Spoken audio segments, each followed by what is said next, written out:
Wait, Blake Lively's attorneys are coming after us content creators now? You cannot be serious. Also, did you guys hear that? Bill. Ah! Welcome to Popcorn Planet. I am Andy Signore. I'm sorry I spooked you there, but guys, yeah, another Simple Favors trailer just dropped, and they had to turn the comments off. I don't know if you can see it here. Let me scroll back up. They turned the comments off. I actually reported on this. I just posted on my Movie World channel. Do you guys know I have a movie channel? I do, and I watched it. Before I saw it, I made sure to record my initial reaction, so I'm gonna kick to it after this video. I hope you guys will get us there. I'd love to get us to 30,000 subs. We got enough of you here. Can you make sure you go sub over to my Movie World channel? You can watch my full reaction to that in a minute, but I gotta play this clip because yeah, the trailer's back. Another Simple Favor is here. The trailer's dropped. They had to turn the comments off. But the craziest part is that, yeah, she's clearly the villain. She's kind of playing herself. I want you to see this clip and tell me how crazy this is. Why am I here? You think I invited you to get revenge for stealing my life and taking my kid away from me? You think I want to make you pay? I don't know, do you? Yes. Yes, she does. It's like, it's insane. Revenge is a dish best served chilled. Look, the movie, surprisingly, very lavish. I like the original one, but it's so hard to see her in this. I don't know what to say, how to react to this. At the same time, there's a part of me that's like, is Paul Feig a subtle genius in sort of putting her in this role? It's sort of like scarier than Hannibal Lecter in a way. So it's like art, life imitating art. And they did make this before all the drama. So I'm torn, but guys, check over on Movie World Plus. Be prepared, watch the trailer, let me know what you think. I want you to see my reaction, but I really do want to talk about this because yeah, Blake Lively's attorney is now warning content creators that are parroting Justin Baldoni's lines. It all comes in this document that we did talk about. I think this came out yesterday during the live, which if you missed yesterday's live with Zach, we had a wonderful time with Zach Peter. Hope to get him back. But I want to go through some of this because there's so much nonsense in this doc. And as Deadline here does sort of break down very well, it's just so much back and forth where ultimately they're just trying to agree on protective orders, which there should be some sort of protective order. No one's denying that, but no one wants to give. And honestly, Blake's asking for too much, in my opinion. She wants all celebrity correspondence to be private. It's called AEO, which is attorney's eyes only. All sort of private mentions from celebrities, etc., should be only for the attorneys. It's like, girl, no. You published his text messages. Can we just hold on, Blake? You published his text messages in a complaint that wasn't even a lawsuit, and then gave it to the New York Times before you filed it officially. You're despicable and a massive hypocrite. And so now you're complaining about privacy? Oh, this is such an important private matter. You were on Saturday Night Live letting your husband make a mockery of your whole thing. Oh, is there something that's going on? Yeah, there's something going on. And you shouldn't have been there cracking jokes about it. I'm sure they could have seen you at the other studio and you could have enjoyed the night without being on television. But you guys couldn't help yourself. So you want to have all the abilities to go online, defend yourself, publicly mock, do whatever you want. But when you want it to be private, you just get to decide that it's not how it works. And I imagine the judge is going to start getting frustrated because no one's agreeing to any side of anything. They just refuse to meet in the middle. And so there's a few parts in this document that I think are really important to talk about, including, yes, calling out content creators, but trying to there's a lot of legal speak, etc. Leaving aside the callous disregard and disrespect for a woman, advocating for the most basic workplace protections against SH. Debatable, Blake. The Wayfair Party's position that a woman who speaks up against SH has somehow waived any and all privacy interests shows the futility of future conferral. Well, no, it doesn't. It's incredibly important that all this go up because you published a lot of this publicly.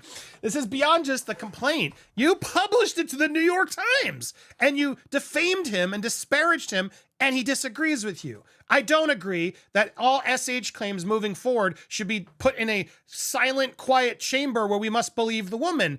Are you nuts? Are you nuts? You made this a public battle, and now it is a public battle, and Justin has every right to fight this publicly to clear his name. because you have a lot of things you refuse to take accountability for. Talking about how the edit has nothing to do with this. Yes, it does. Yes, it does. A lot of this has a lot to do with everything. So anyway, she's trying to claim that because they've spoken out or intend to speak out against Wayfarer, they forfeit their privacy rights. You kind of did. The women who raised SH claims claim waive any privacy rights has no legal support, and it's directly contrary to sites cated. So they're trying to say, like, we are allowed to have confidentiality because this is an SH claim, and therefore it's so important that it must be secret. We must control and protect everyone. And then they're trying to say, look, I'll shield public certain documents. Of course, she always tries to bold like the obvious. No one's disputing that there's certain obvious legal things that would be protected on both sides, but she just wants it to go even further, and it's maddening. So then she goes into here. She tries to claim here that discovery will have confidential documents or information of the public disclosure of which will cause harm to the producing person and or third party to whom duty of confidentiality is owed, and to protect against injury caused by dissemination of confidential documents information. The argument of who gets to decide what's confidential is very interesting, because a lot of this stuff, other cast members, Taylor Swift, have all been sort of inserted on this, thanks to you, Blake. And now it's gone against Justin, which Justin disputes and says that's not true. So when you get this information, or if your co-stars end up not supporting you, that all is private. And then what? We don't get to know that? No, I disagree. We deserve to have this. And honestly, I think all of this should always be public.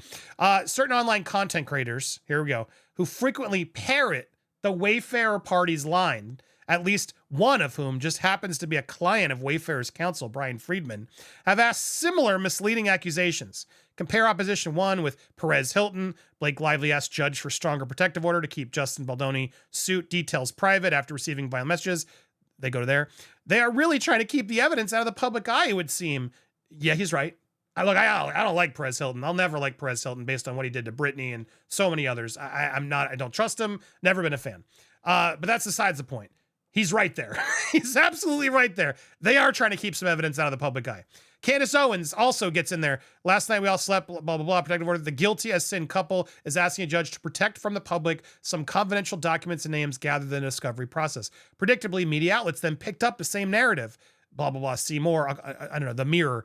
Her lawyer urged that some details of the case should be restricted to attorney's eyes only in order to limit the amount of shock headlines being generated by the case. All emphasis added. The travel, exactly, they're making it seem more emphasis. The travels of the mischaracterization embraced by the opposition through this manufactured echo chamber by itself provides ample justification for a protective order that establishes adequate protections for third-party privacy. You've done nothing. All of this information that you just put out there, somehow Perez Hilton, who I don't believe for a second they're working with, did you read your own complaints? They literally bashed Perez Hilton in the text messages. I think it was Melissa or somebody, like, don't worry about Perez. He's worthless. He means nothing. His own team literally said Perez Hilton is worthless. Just because he's repped means now that you have the thinnest, like, conspiracy theory thread that you've connected everything. And now Candace Owens, who's not a client of Brian, says something related because it's all from the legal responses that we are deducing with our own minds, Blake. Is anyone else seeing the gaslighting from Blake and Ryan, constantly trying to just wave things that we've seen with our own minds and pretend like they didn't happen? It's truly maddening. But then again, because of those two articles, and no offense, I don't watch either Candace or Perez, and I had a similar response as well, but because someone else did, because we read the documents and came away with the same takeaway, all things must be private? I mean, make that make sense. Make that make sense. It doesn't. It doesn't make any damn sense. It never will. These two will not agree on anything. And honestly, but at this point, I would agree with Justin's team. Yeah, we got to start seeing this, because I don't trust you, Blake. I do not trust you. You have lied too much. You have fudged truths. You are trying to hide so much information that you are like your character in a simple favor, and I can't unsee it. I can't unsee it. There's so much more to talk about. I hope you'll tune in. We actually might be live this afternoon for a little bit, so I hope you'll see us. If you see us live, come join us. We're going to talk about another story, I think. Head on over there. There's a lot to discuss still. Head over to Movie World. We're going to send you the link in a second, but before you do, make sure you're subscribed. As always, hit the bell for alerts. Smash that like button. Leave your comments. What do you think about all this? And then, yes, go check out the trailer right there on the left. See that box, the Movie World box? Click it. Watch it. Love it. Subscribe over there if you would, please. Tell us what you think of the trailer. Are you going to see it out of curiosity? Tell me down below.